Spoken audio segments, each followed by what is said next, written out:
We held the line for 14 years. 14 years on Craven's Reach, a world whose name meant nothing to the cartographers of the Segmentum Obscurus, and everything to the 47,000 men and women of the 214th Vostroyan firstborn, who bled into its mud and died beneath its grey skies, and watched reinforcements arrive just often enough to replace the dead, but never often enough to change anything.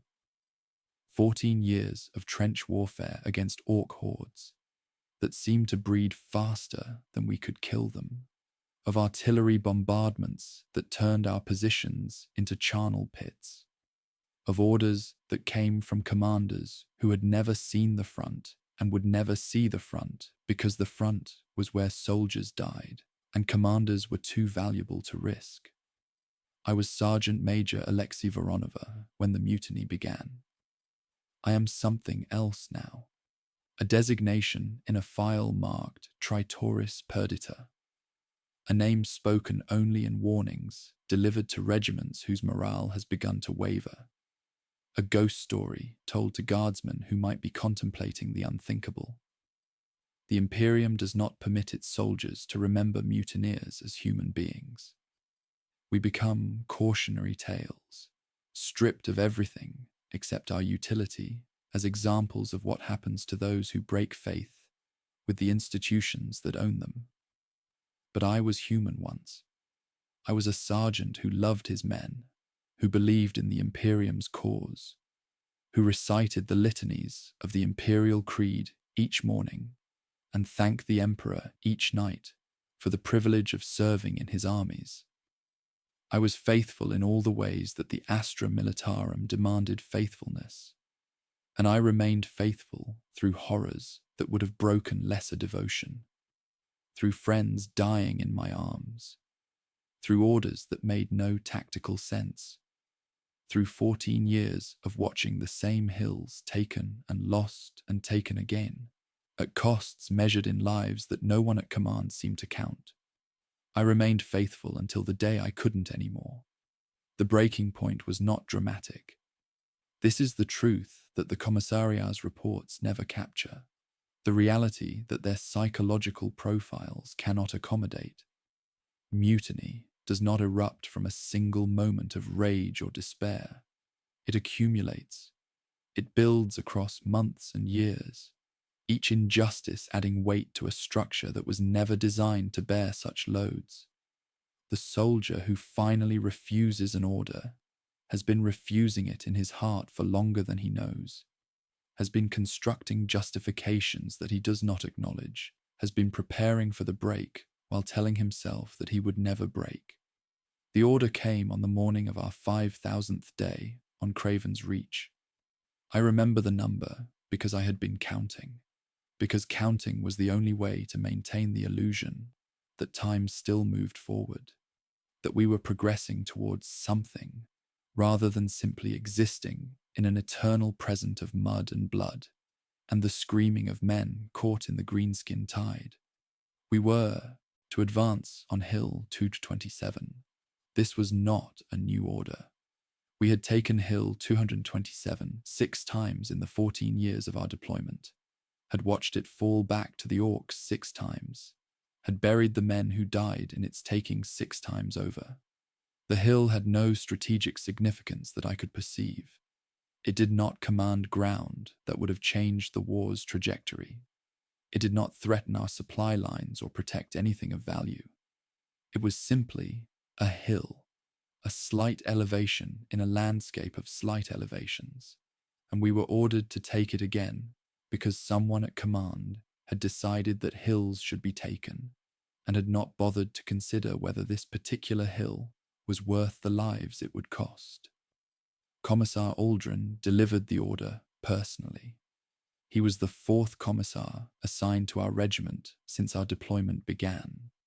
The first 3 had died in the fighting, genuine casualties of a war that did not distinguish between those who held guns and those who held authority. Aldrin was different. He had arrived 6 months before the order for Hill 227, and in those 6 months He had executed 14 guardsmen for offences ranging from desertion to dereliction to the simple crime of being too slow to advance when advancing meant death. He enjoyed it. This was the detail that distinguished him from his predecessors, the quality that had transformed him from an officer we respected into an officer we feared in ways that had nothing to do with his authority. The other commissars had performed executions as duty, as the grim necessity that maintained discipline in conditions designed to erode it. Aldrin performed them as theatre, drawing out the proceedings, explaining at length why the condemned deserved their fate, ensuring that every soldier in witnessing distance understood that the same fate awaited any who failed to meet the standards he had set. "The hill will be taken by nightfall," he announced, his voice carrying across the assembly ground where my company had gathered to receive our orders. "Any man who fails to advance will be shot. Any man who retreats will be shot. Any man who shows cowardice in the face of the enemy will be shot. The Emperor expects your service. I expect your obedience. These expectations are not negotiable."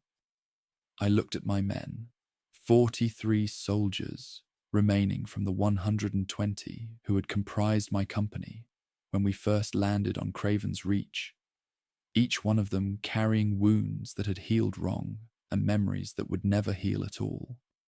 I saw their faces as they processed the order, the resignation, the despair, the familiar blankness that came from absorbing news that should have provoked outrage, but no longer could, because outrage required energy that none of us possessed anymore. And I saw something else, something in the eyes of Corporal Vennick, who had served beside me since our first deployment on a world whose name I can no longer remember. Something in the set of Private Torrens, jaw in the way Sergeant Keller's hands tightened on her lasrifle, in the micro-expressions that 14 years of shared suffering had taught me to read as fluently as any language. They were done. We were all done. The realization crystallized in that moment, taking shape from the formless exhaustion that had been building across 5,000 days of service. We were going to die on Hill 227. Not heroically, not meaningfully, but pointlessly, sacrificed to an objective that would be lost within a week of our taking it. Our bodies added to the count of casualties that Command would review and dismiss as acceptable losses in a campaign that had no end and no purpose except its own continuation. And for the first time in 14 years of faithful service, I asked myself a question that the Astra Militarum does not permit its soldiers to ask. Why? Why should we die for a hill that meant nothing? Why should we obey an order given by men who had never shared our suffering? Why should we accept the authority of a commissar who would shoot us for failing to achieve the impossible, whose power over our lives existed only because we permitted it to exist? The question was treason. I knew it was treason, even as I thought it, knew that the mere asking placed me in the category of those who had been shot in the regiment's assembly grounds, whose names had been struck from the rolls, whose service had been erased as if it had never occurred. But I asked it anyway, and once asked, it could not be unasked. No. The word emerged from my throat before I consciously decided to speak it.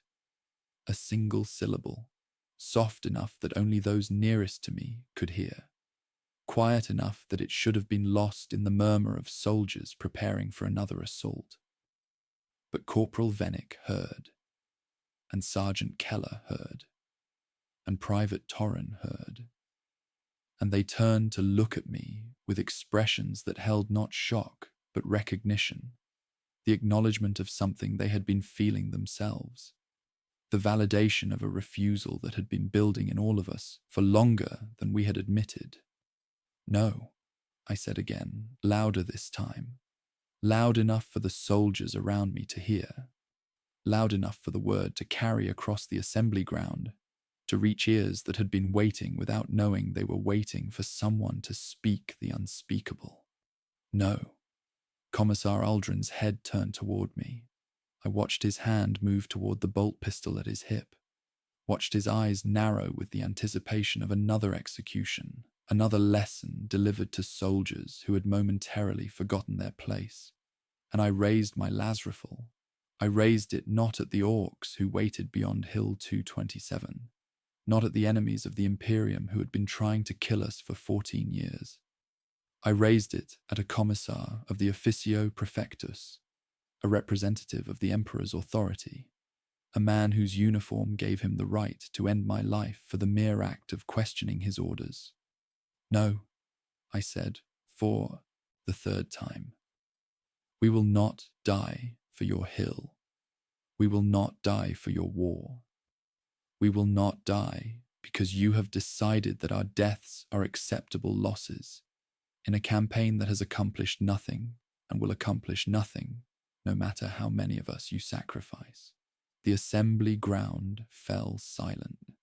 2,000 soldiers, the remnants of a regiment that had once numbered 47,000, stood frozen in the space between obedience and rebellion, between the conditioning of a lifetime and the realization that conditioning could be refused, between the certainty of death on Hill 227 and the uncertainty of whatever came after refusal.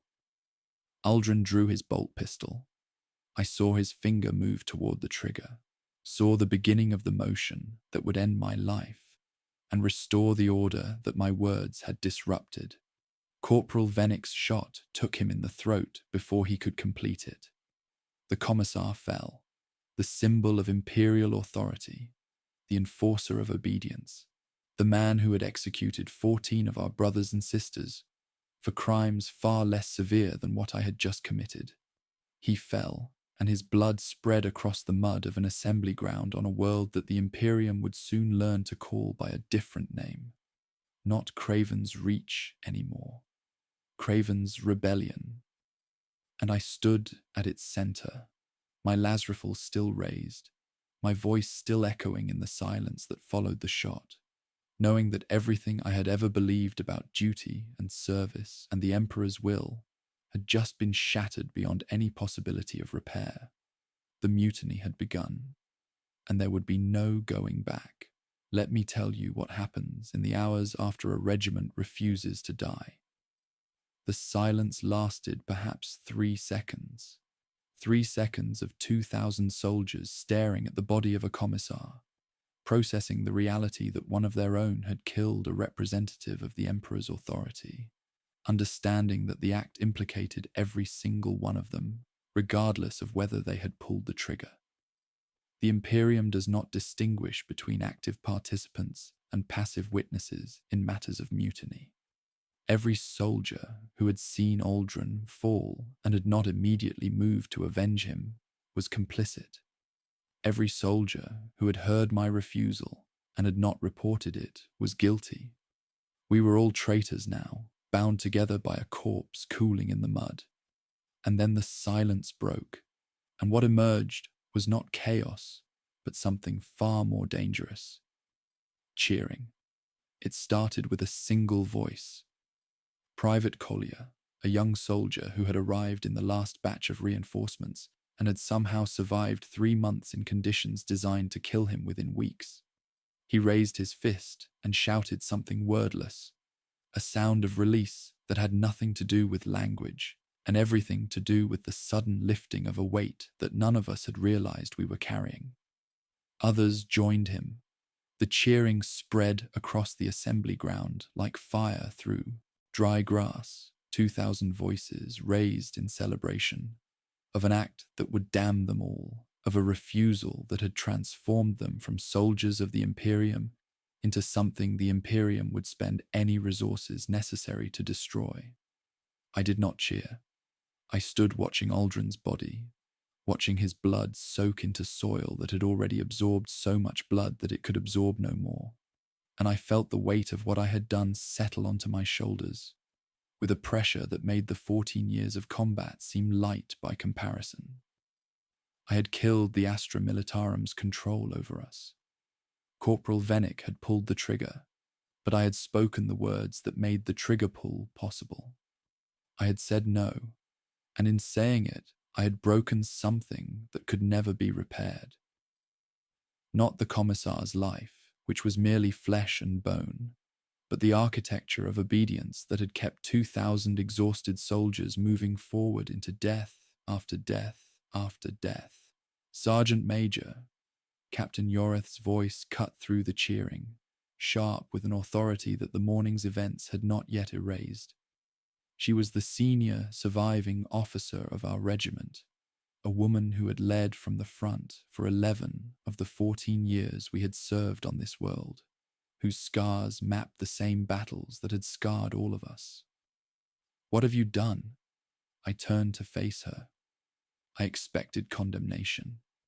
I expected the training of a lifetime to assert itself, for her to draw her last pistol and restore order through the only means the Imperium recognized. But her eyes held something else. Not anger, not righteous fury, but a question. A need to understand what I had understood, to see what I had seen in the moment when refusal became the only choice that made sense. "I have refused an order," I said. "I have refused to lead my soldiers to meaningless death. I have refused to accept that our lives are worth less than a hill that command will lose within a week of our taking it." I met her gaze, held it, let her see the certainty that had crystallized in me during those 3 seconds of silence. "I have committed treason, Captain, and I am not sorry."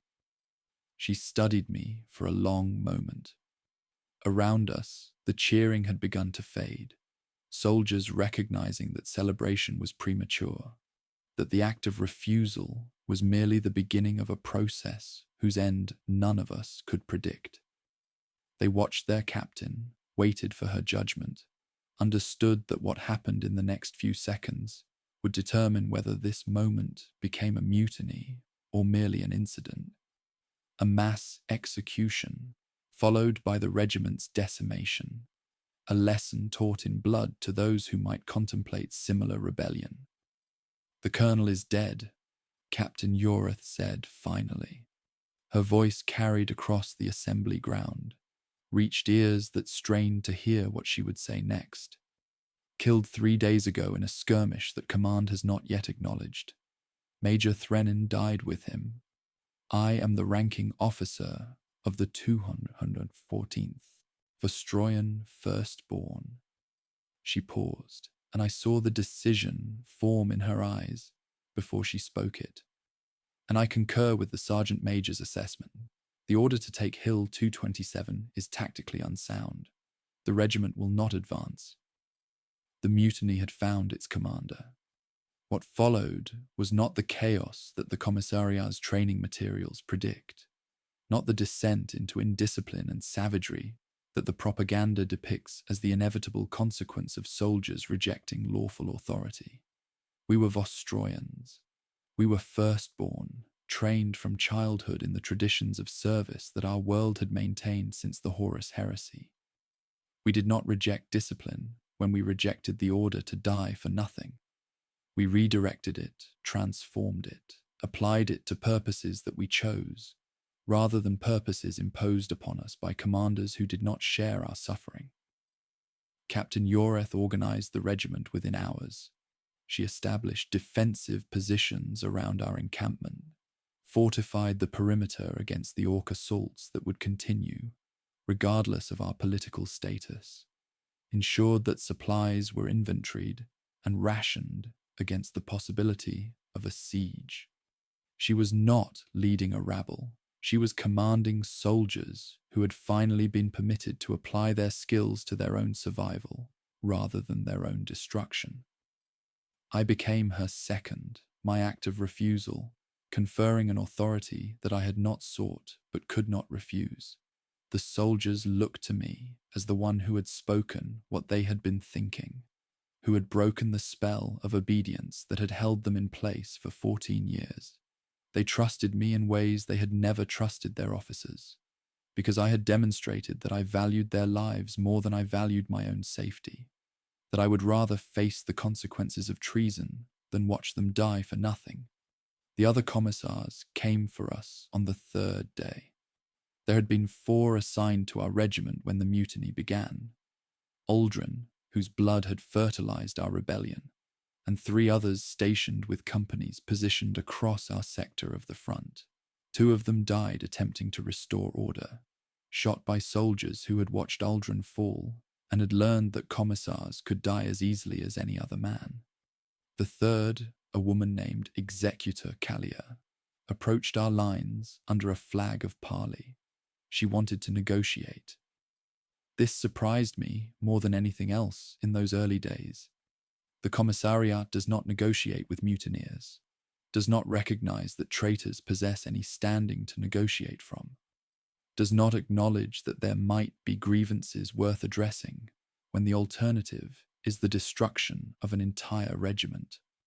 But Callia was pragmatic in ways that Aldrin had never been, capable of recognizing that 2,000 entrenched soldiers with 14 years of combat experience could not be dislodged by the forces immediately available, that the Orcs remained the greater threat, that the situation required management rather than punishment.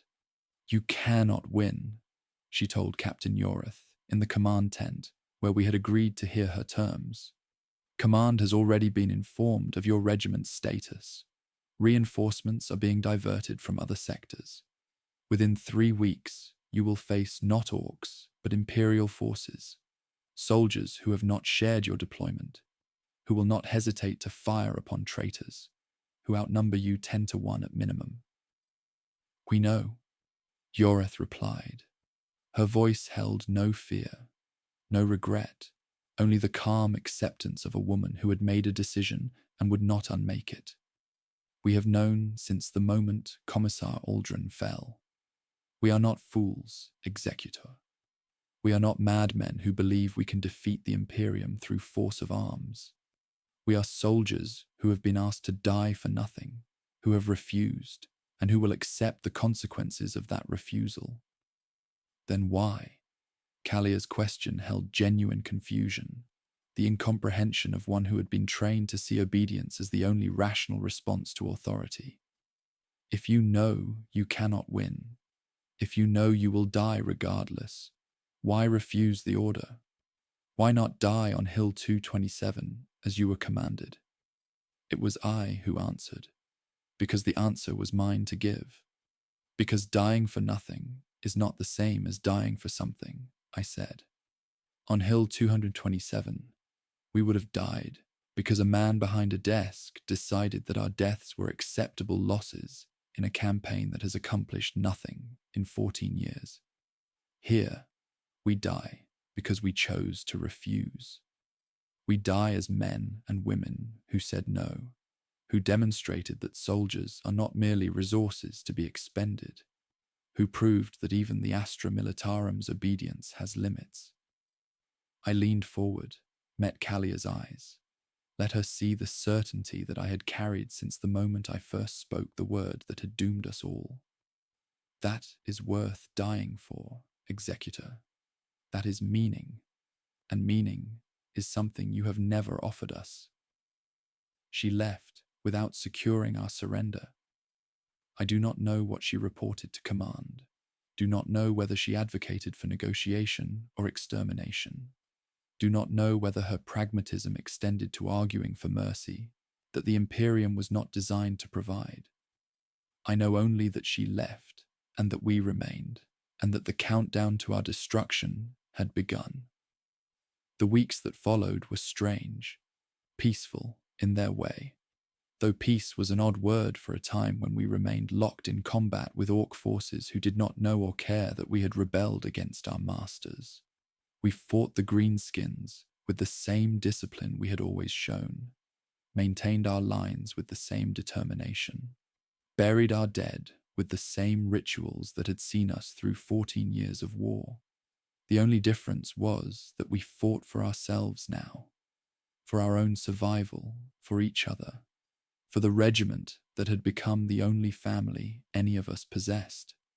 We knew it could not last. We knew the Imperium was coming. We knew that our rebellion, however justified we believed it to be, could not be permitted to stand, that our example would spread to other regiments if it was not crushed, that the entire structure of the Astra Militarum depended on soldiers believing that obedience was the only option. But for 3 weeks, we were free. For 3 weeks, we made our own decisions, followed our own judgment, served no purpose except the purpose we chose. For 3 weeks, we remembered what it felt like to be human beings rather than resources. It was the most alive I had felt in 14 years, and it was almost over. They came on the 23rd day, descending from skies that had known only grey clouds and orc spores for as long as any of us could remember. Valkyries first, dozens of them, their silhouettes black against the perpetual overcast, their hulls bearing the markings of regiments I did not recognize. They circled our position like carrion birds assessing a corpse, their pilots no doubt surveying the defenses we had constructed, identifying weak points, calculating the cost of the assault that would follow. Behind them, visible only as shadows against the clouds, came larger shapes. Vendettas, vultures, the heavy gunships that the Astra Militarum deployed when it wanted positions erased rather than captured. And behind those, descending through the atmosphere with the ponderous grace of weapons designed for planetary assault, came the troop transports, hundreds of them, thousands of soldiers, drawn from regiments across the sector, assembled for the sole purpose of destroying 2,000 mutineers who had committed the unforgivable sin of refusing to die when ordered. "They're not here for the orcs," Corporal Vennick observed, standing beside me on the observation platform we had constructed from salvaged materials.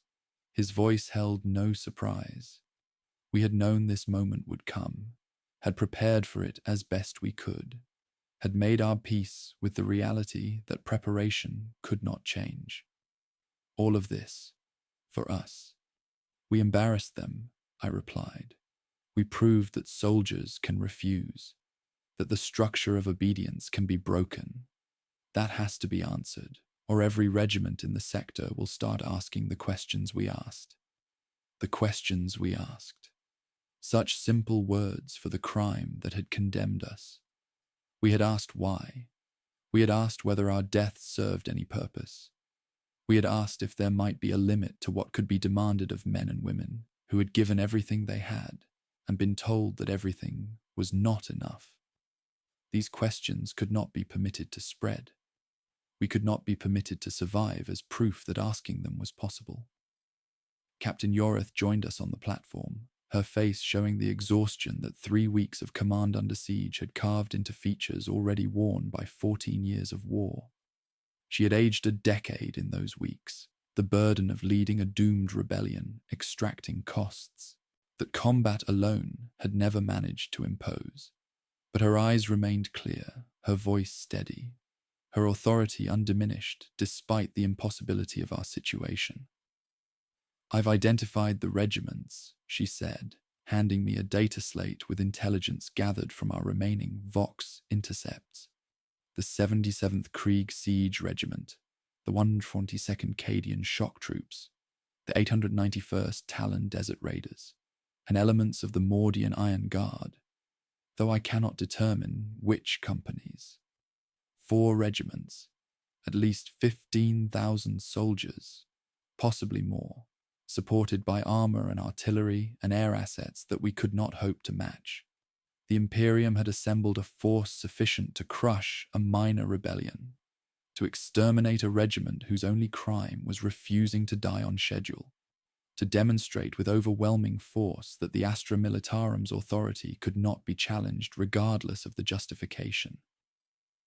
"The Kriegers will lead the assault," Yorith continued. Her voice carried the clinical detachment of an officer analyzing tactical realities that had already moved beyond any possibility of alteration. "They do not question orders. They do not hesitate. They will advance until we are destroyed or until they are destroyed, and they will consider either outcome acceptable. The death cause of Krieg. I had served alongside them once, decades ago, on a world whose name I had long since forgotten.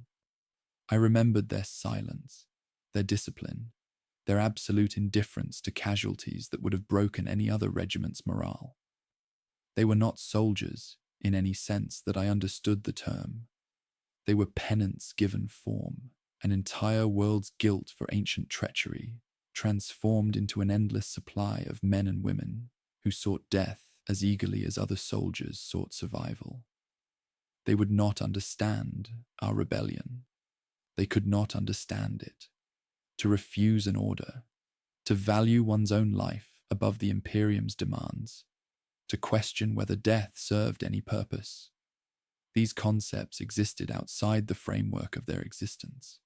They would kill us without hatred, without anger, without any emotion except the grim satisfaction of duty performed, and they would never once wonder whether the duty was worth performing. We cannot hold against that force, I said. The words were unnecessary. Everyone on the platform knew them already. But speaking them aloud felt like honesty, like the acknowledgement of a truth that we had been avoiding in the 3 weeks of our strange freedom. No, Yorith agreed. We cannot. Then what do we do? She turned to look at me, and in her eyes I saw something that I had not expected. Not despair, not resignation, but a fierce and terrible pride. We make them pay for every meter they take. We demonstrate that soldiers who fight for themselves, who fight because they choose to rather than because they are ordered to, are worth more than soldiers who advance because they fear the commissar's bolt pistol more than they fear the enemy. We die, Sergeant Major, but we die proving something. We die making a point that the Imperium will spend centuries trying to forget. The assault began at dawn on the 24th day. The Kriegers came first, as Yorith had predicted. They advanced across ground that we had seeded with mines and obstacles, that we had registered for artillery strikes, that we had transformed into a killing field designed to extract the maximum price for every meter of progress. They advanced, and they died, and they kept advancing. Wave after wave of gas-masked soldiers marching into fire that would have broken any regiment capable of being broken. Their boots trampling the bodies of those who had fallen before them. Their laser guns spitting death at positions they could barely see, through the smoke and the mud and the chaos of battle. We killed them by the hundreds. Our las fire cut through their ranks with the precision of soldiers who had spent 14 years learning how to kill efficiently, who had honed their skills against orcs whose savagery made the Kriegers seem almost gentle by comparison. We detonated mines beneath their feet and dropped artillery on their heads and poured everything we had into the grey-coated tide that pressed against our lines without hesitation, without fear, without anything that resembled the self-preservation instinct that makes most soldiers duck when fire comes their way. And still they came. For every Krieger we killed, 2 more emerged from the smoke to take their place. For every assault we repulsed, another formed up behind it, the regiments rotating fresh troops forward with mechanical efficiency, grinding against our defences with the patient inevitability of erosion wearing away stone. Corporal Vennick died on the 2nd day of the assault. He had been manning a heavy stubber position on our eastern flank, pouring fire into a Krieger advance that threatened to breach our secondary line, when a Vendetta gunship found his position and erased it with a salvo of rockets that left nothing but a crater and scattered fragments of the weapon he had been serving. I did not see him die. I was 300 meters away, coordinating a counterattack that would ultimately fail. But I felt it, somehow, the way you feel the absence of someone who has been beside you for years, the sudden void where a presence used to be. He had killed Commissar Aldrin. He had fired the shot that began our rebellion, that freed us from the tyranny of obedience, that allowed us to die as men rather than as resources. And now he was dead himself, killed by soldiers who served the same Imperium he had defied, his body lost in the chaos of a battle that would soon claim all of us. I did not have time to mourn.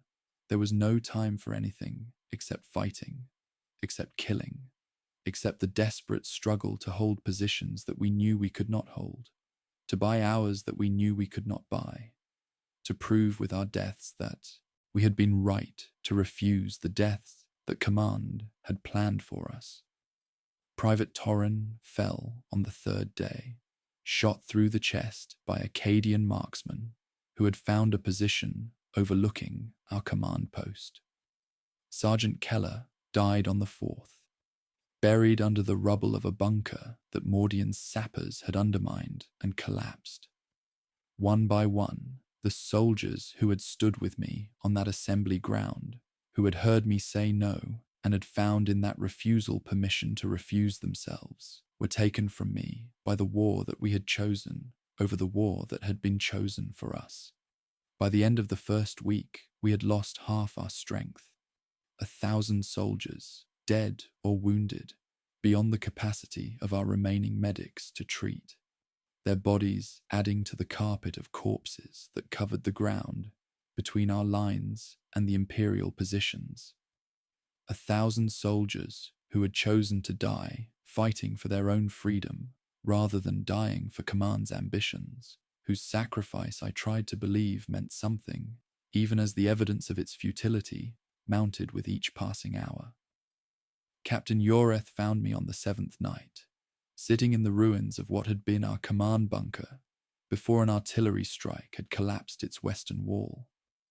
I was not doing anything useful.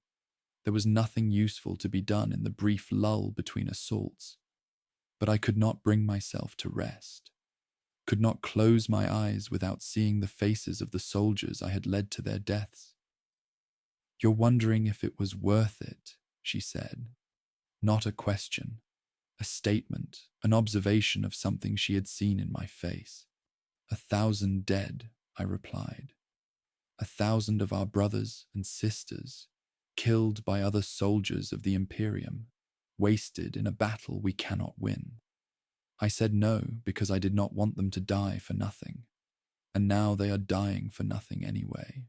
Just a different nothing.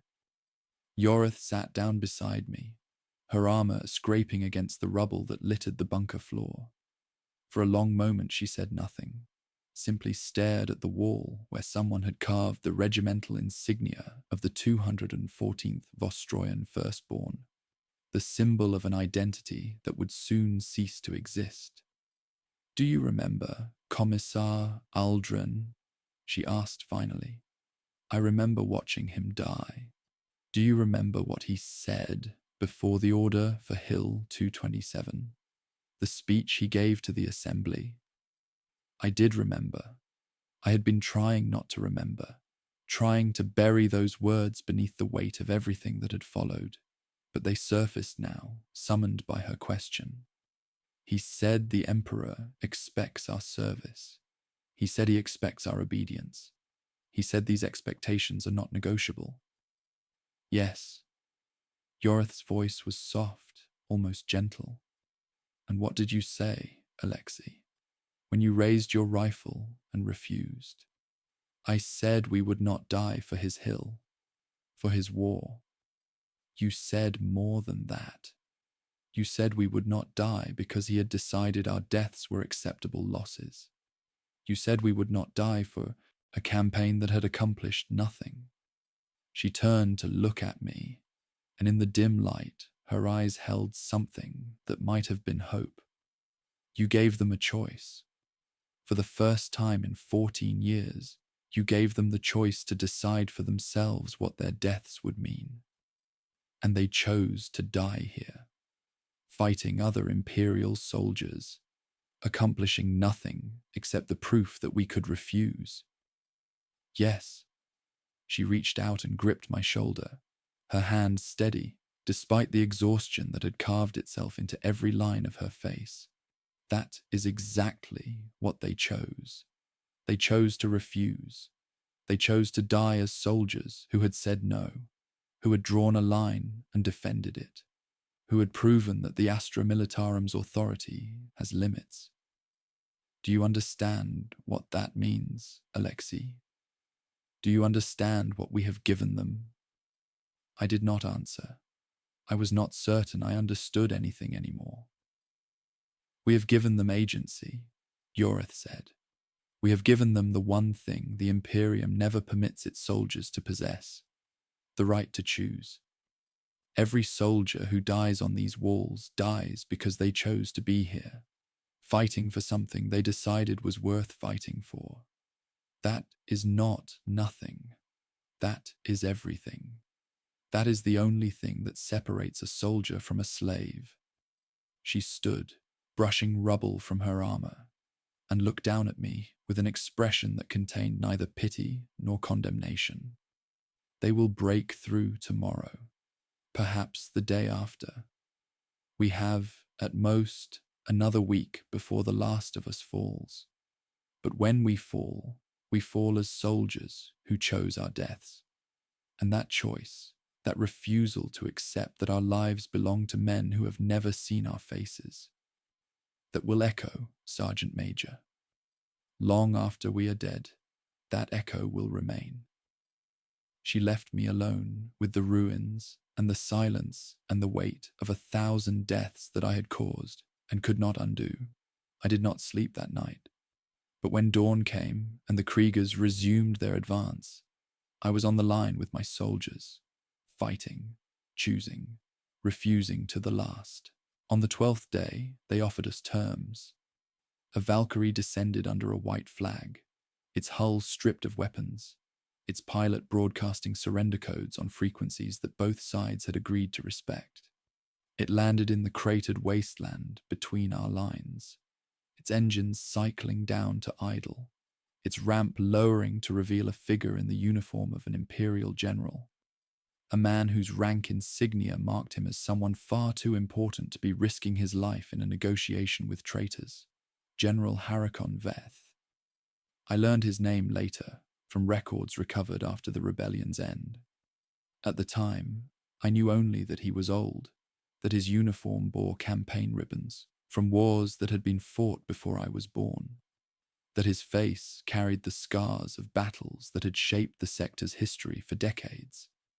He walked across the corpse-strewn ground with the measured pace of a man who had seen worse, who had ordered worse, who had made peace with the mathematics of military command that reduced soldiers to numbers and numbers to acceptable losses.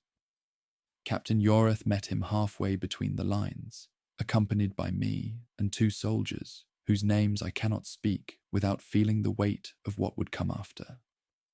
We stood in a circle of death, surrounded by the bodies of Kriegers and Vostroyans alike, negotiating over ground that had been paid for in blood, that still pooled in the shell craters and ran in streams toward trenches that had become mass graves. "You have fought well," General Veth said. His voice held no admiration. The words were observation, not praise, the professional assessment of a commander evaluating an enemy's performance. Better than anyone expected. The initial projections suggested we would break your defenses within 3 days. You have held for 12, and you have inflicted casualties that will require significant resources to replace. "We are Vostroyans," Yorith replied. "We have been fighting for 14 years. Your Kriegers are disciplined, but they do not know this ground as we know it. They do not hate it as we hate it. They do not understand it as we understand it. No." Veth's eyes moved across our positions, assessing, calculating. "They do not. Which is why I am here, Captain. To offer you something that my orders do not require me to offer. That the Commissariat would execute me for even suggesting. That the High Command would never sanction if they knew it was being proposed. Terms, I said. The word emerged bitter, tasting of compromise that I had already rejected. You want us to surrender? I want to give you a choice. His gaze settled on me, and I saw in it something that I had not expected. Not contempt, not hatred, but a weariness that mirrored my own. The exhaustion of a man who had spent decades ordering soldiers to their deaths and had never quite managed to stop counting the cost. You have made your point, Sergeant Major. You have demonstrated that soldiers can refuse. You have proven that the Astra Militarum's obedience has limits. The lesson has been delivered. Now the question becomes whether you wish to die for a lesson that has already been taught, or whether you might find value in living to teach other lessons. What are you offering? Penal legions. He spoke the words without flinching, without softening the reality of what they meant. Immediate transfer to the 13th Penal Legion, serving in the Imperium Nihilus. Your ranks will be stripped. Your regiment's colours will be burned. Your names will be erased from the rolls of the Astra Militarum and replaced with designations that mark you as criminals serving sentences of redemption through death. But you will live. Some of you will live. And the story of what you did here, the story of the regiment that refused, will survive in the memories of those who witnessed it. A penal legion. Captain Yorith's voice was flat, expressionless. Explosive collars around our necks. Suicide missions as our only deployments. Death with even less meaning than the death we refused on Hill 227. Yes, General Veth did not dissemble, did not attempt to dress the offer in language that might make it more palatable. But death on your feet, Captain, with weapons in your hands, fighting enemies who deserve your hatred, rather than imperial soldiers who are simply following orders. Death that might purchase something, even if what it purchases is merely another day for the Imperium to survive. He paused, and when he continued, his voice had softened slightly, not into sympathy, but into something resembling honesty. I have read your records, Captain Yorith. Yours as well, Sergeant Major Voronova.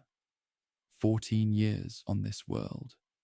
47,000 soldiers reduced to fewer than 1,000 through attrition that command could have prevented with reinforcements that were always diverted elsewhere. You were not wrong to refuse. The order to take Hill 227 was tactically unsound. Your commissar was a sadist who enjoyed his authority too much to wield it wisely. If I had been here, if I had seen what you had been asked to endure, I might have refused as well. Then why are you here? I asked. Why lead the force sent to destroy us if you believe we were justified? Because belief and duty are not the same thing. His eyes held mine, and I saw in them the weight of decisions that had haunted him long before our rebellion had added to their burden. I believe you were justified. I also believe that the Imperium cannot survive if soldiers are permitted to choose which orders they will follow. Your rebellion, however righteous, is a cancer that must be excised before it spreads. I can offer you terms that preserve your lives while still serving the Imperium's need for order. I cannot offer you vindication. I cannot offer you acknowledgement that you were right. I can only offer you a choice between death here and death somewhere else, later, in service that might still mean something.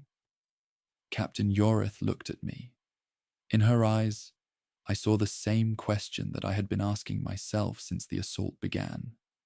Whether our point had been made, whether our lesson had been taught, whether continuing to fight served any purpose except the satisfaction of dying on our own terms rather than the Imperium's. I need to consult with my soldiers, she said finally. This is not a decision I can make alone. You have until dawn. General Veth turned to leave, then paused, looking back over his shoulder. For what it is worth, Captain, I hope you accept. The galaxy has need of soldiers who remember how to think. It would be a waste to bury what remains of your regiment in this mud. He walked back to his Valkyrie. We watched him go, watched the transport lift off and disappear into the grey clouds that had covered Craven's Reach for as long as any of us could remember. Umja watched our potential salvation, or our potential surrender, vanish into the sky. What do we do? I asked. Yorith did not answer immediately. She stood staring at the horizon, at the imperial lines that had been grinding against us for 12 days, at the positions that we could not hold for much longer, regardless of what decision we made.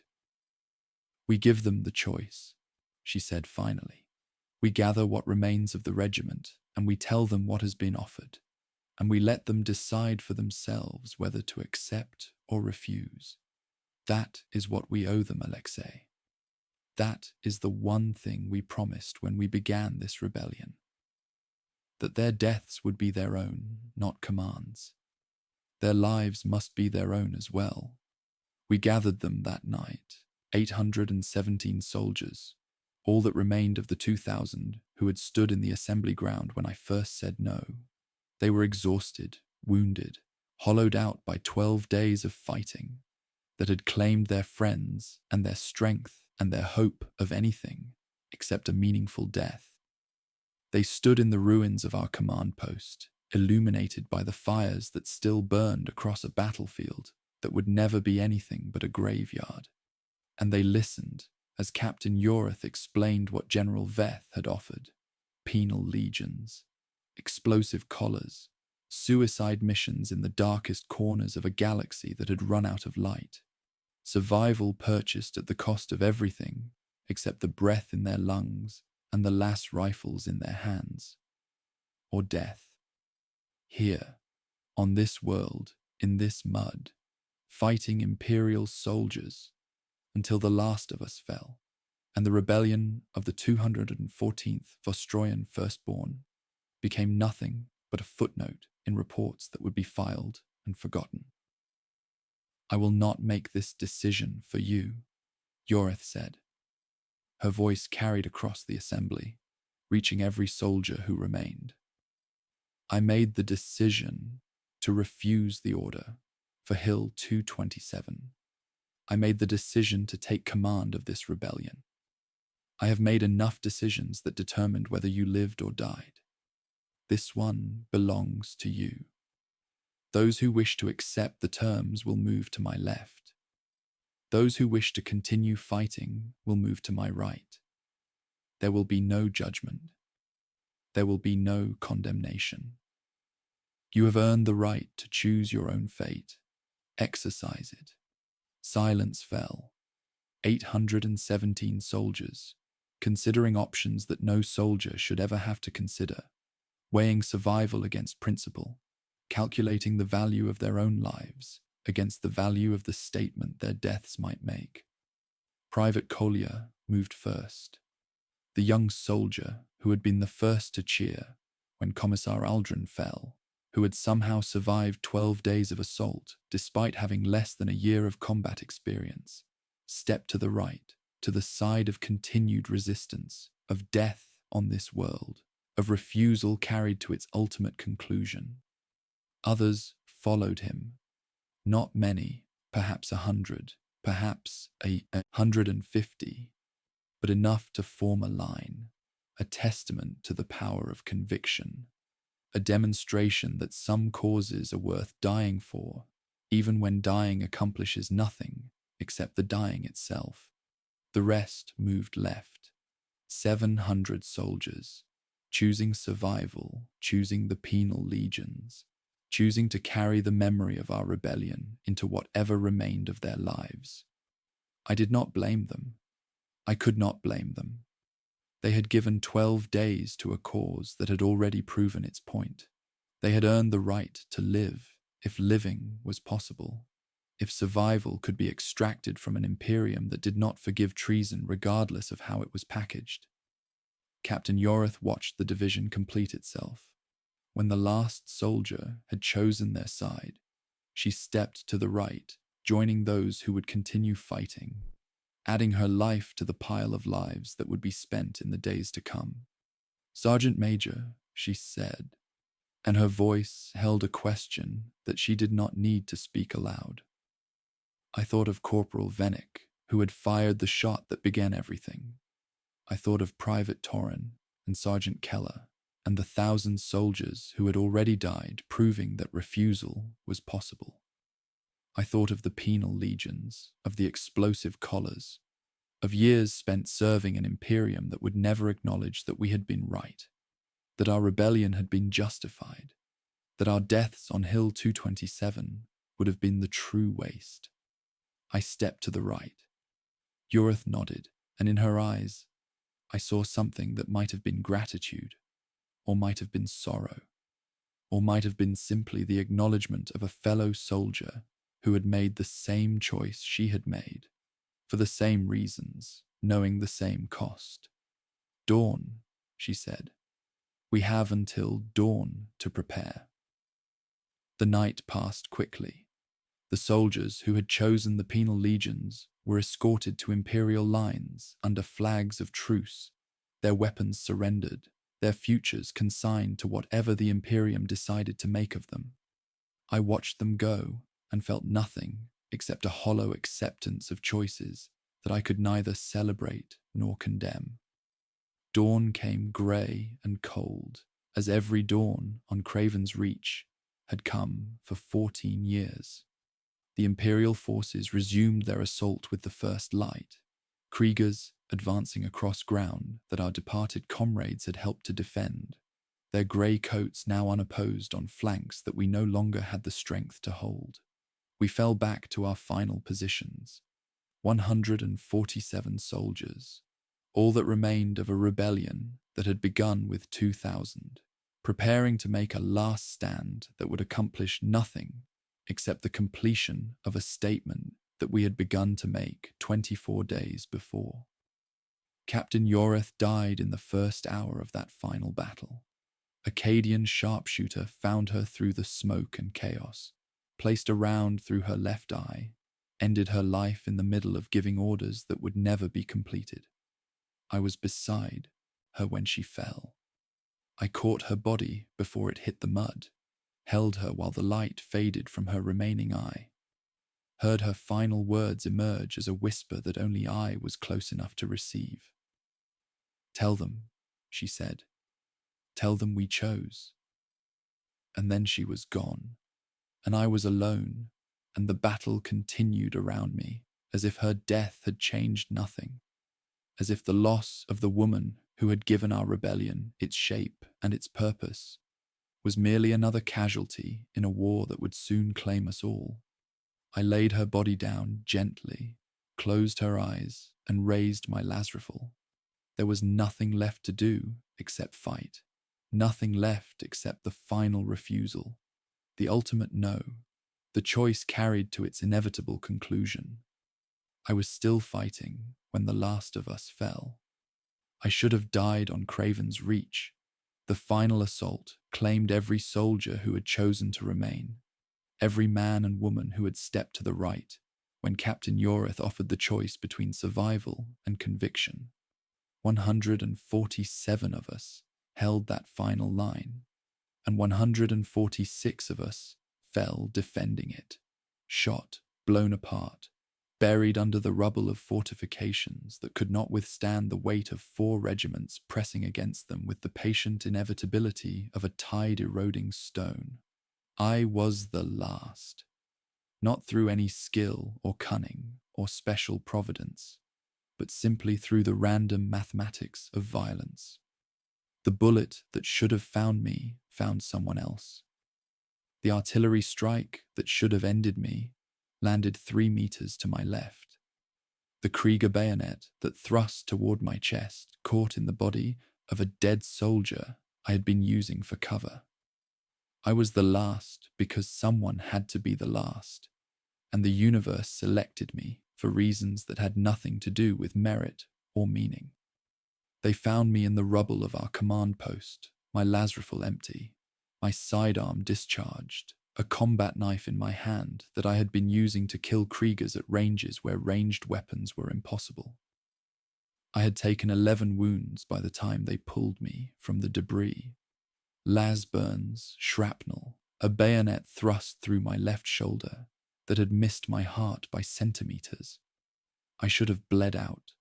I should have died from shock, from infection, from any of the dozen mechanisms that transform battlefield wounds into corpses. I did not die. The universe, it seems, had one more cruelty to inflict. General Veth ordered me stabilized.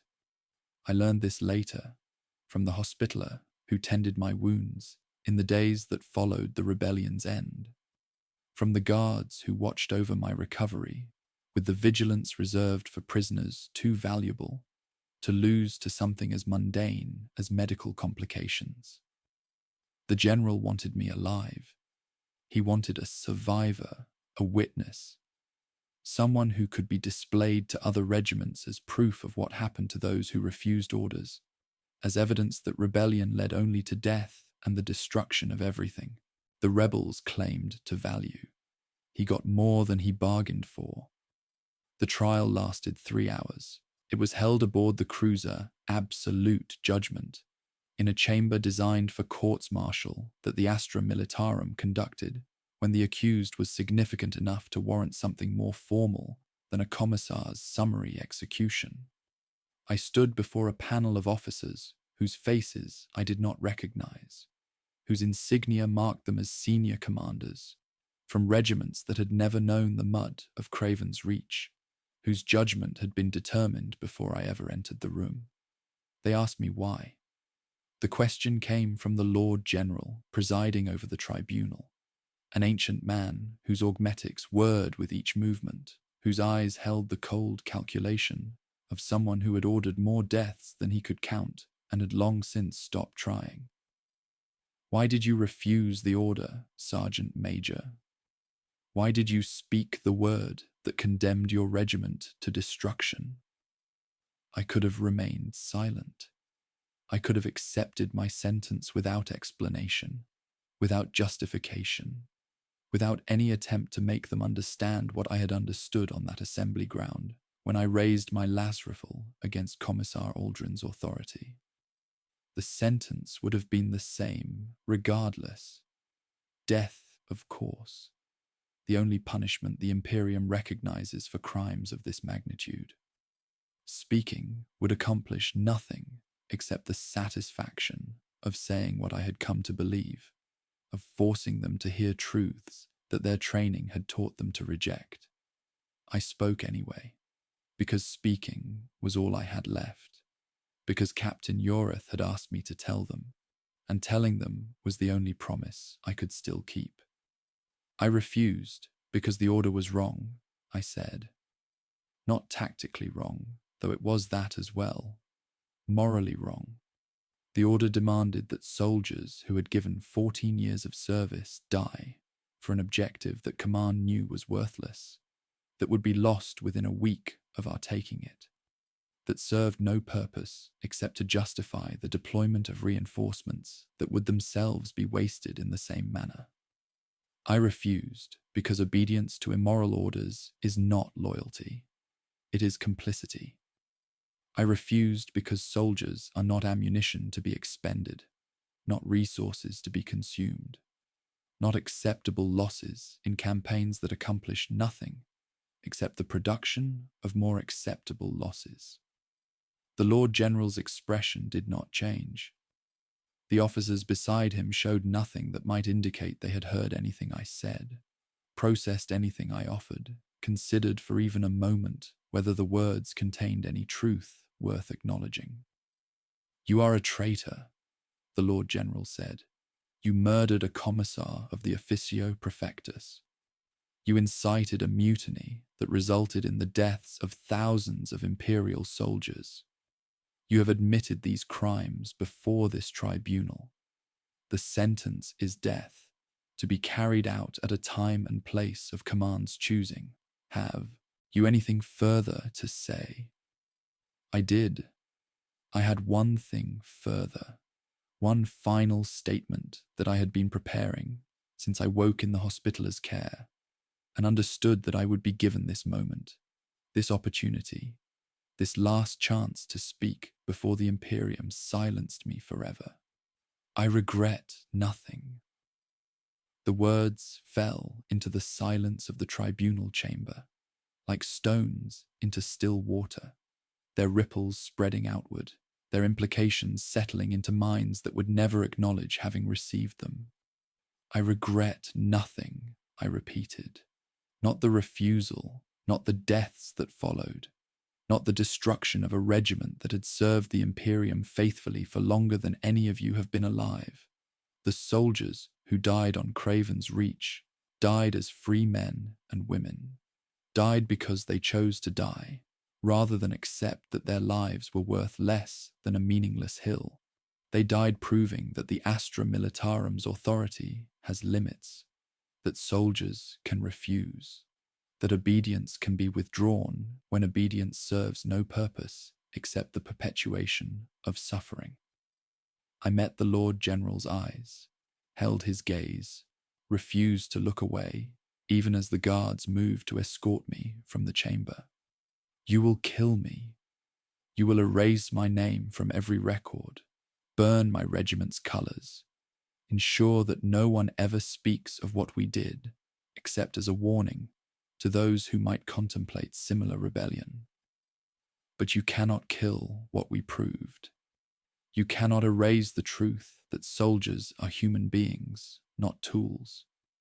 You cannot prevent the question I asked from being asked again, in other trenches, on other worlds, by other soldiers who have given everything and been told that everything is not enough. The guards took me then, dragged me from the chamber before I could say anything more, confined me to a cell aboard the Absolute Judgment, where I waited for the death that had been pronounced upon me. The death did not come. I do not know why General Veth intervened. I do not know what argument he made to the Lord General, what justification he offered for preserving a life that the tribunal had condemned, what purpose he believed my continued existence might serve. I know only that the execution was postponed, then postponed again, then quietly transformed into a sentence that the records describe as indefinite detention pending reassessment of strategic value. I have been in detention for 11 years. 11 years in cells aboard ships that move between war zones, transferred from vessel to vessel as the Imperium finds uses for a prisoner whose continued existence serves purposes I am not permitted to understand. 11 years of isolation, interrupted only by interrogations that seek to extract knowledge I do not possess, by visits from commissars who study me like an exotic specimen, by the occasional presence of officers who have heard the story of Craven's Reach and wish to see the man who spoke the word that began it all. They use me. This is the truth that I have come to understand across 11 years of captivity. They use me as a warning, as an example, as proof of what happens to those who refuse. They transport me to regiments whose morale has begun to waver, display me to soldiers who might be contemplating rebellion. Let those soldiers see what becomes of those who say no. Not death, not martyrdom, but this, endless imprisonment. Forgotten by the Imperium except when forgetting would be inconvenient. Preserved as a lesson that can be taught again and again to those who need to learn it. They believe they have won. They believe that my imprisonment proves their point, that my continued existence demonstrates the futility of resistance, that the soldiers who see me in my chains will conclude that obedience is the only rational response to authority that cannot be successfully defied. They are wrong. I see the faces of the soldiers who are brought to witness me. I see the questions in their eyes, the recognition that I am still alive, that the Imperium did not destroy me as it destroyed my regiment, that something about my refusal was significant enough to preserve rather than simply erase. I see them wonder why I refused, why I was spared, why the Imperium keeps me alive when keeping me alive requires resources that could be spent elsewhere. And I see, in some of those faces, the beginning of understanding. The first glimmer of the question that I asked on Craven's Reach, the initial stirring of doubt that might one day bloom into the same refusal that I spoke on that assembly ground 24 days before my regiment's destruction. The Imperium believes it is using me to suppress rebellion. But rebellion is not a fire that can be extinguished by displaying the ashes of those who burned. Rebellion is a question, and questions cannot be killed. They can only be answered, and the answer the Imperium provides is no answer at all. Obey, because we will hurt you if you do not. Serve, because the alternative is death. Accept that your lives belong to us because we have the power to take them. These are not answers. These are threats. And threats work only as long as those being threatened believe that the alternative is worse than the threat itself. I have seen soldiers realize, looking at me, that death is not the worst thing the Imperium can do to them. I have seen them understand that the meaningless deaths they are being ordered toward are worse than the death I faced on Craven's Reach, that dying for nothing is worse than dying for something, that the refusal I spoke was not madness, but clarity. The Imperium cannot kill that understanding. It spreads despite their efforts, passed from soldier to soldier in whispers that commissars cannot hear, in glances that officers cannot interpret, in the silence of soldiers who have begun to ask questions that the Astra Militarum does not permit. Captain Yoreth asked me to tell them. Tell them we chose, she said, with her dying breath, with the last words she would ever speak. I have been telling them for 11 years. Not through speeches. They do not permit me to speak to the soldiers who are brought to witness me. Not through writings. They confiscate everything I try to record.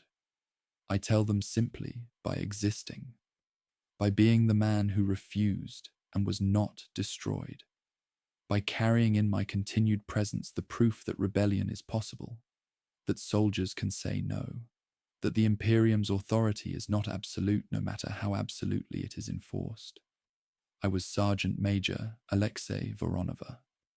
I served the Emperor faithfully for 14 years on a world that did not deserve my service. I refused an order that demanded my soldiers die for nothing. And in refusing, I destroyed my regiment and condemned myself to an existence that is neither life nor death, but something suspended between them. I regret nothing. The soldiers of the 214th Vostroyan Firstborn died because they chose to. They died proving that choice exists even when every choice leads to death. That agency persists even when agency cannot alter outcomes. That the difference between a soldier and a slave is not found in whether they survive, but in whether they serve by choice or by compulsion. This is the meaning of what we did. Not victory. We were never going to win.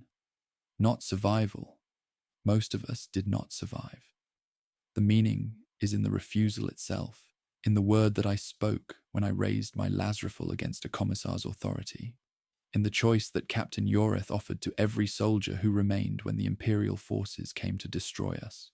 No, one word, 2 letters, the smallest possible act of defiance, the most minimal expression of autonomous will, and yet enough to echo across 11 years of imprisonment, across regiments that have heard the story and wondered what they would have done, across soldiers who have looked at me and seen not a warning, but a possibility.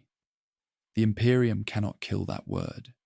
It can kill the speakers, can destroy the regiments that embrace it, can erase the names and burn the colours, and ensure that official histories record only loyal service and acceptable losses.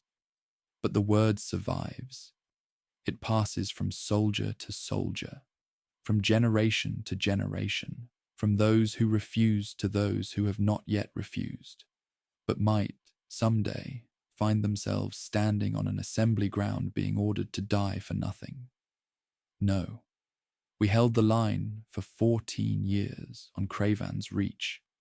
We held it against orcs, against exhaustion, against an imperial command structure that valued our deaths more than our lives.